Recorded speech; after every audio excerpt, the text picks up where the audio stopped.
Natin. May kasabihan po tayo, huwag ka manglait kung ayaw mo ikaw laitin.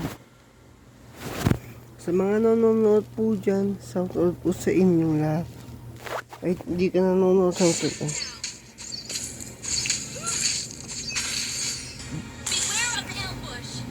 Kita niyo to?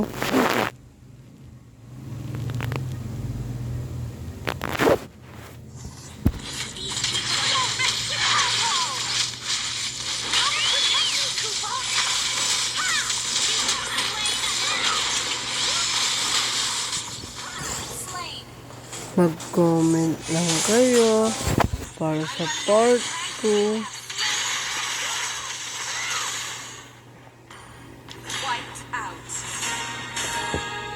Huwag ka mangungupit kung ayaw mong kupitan.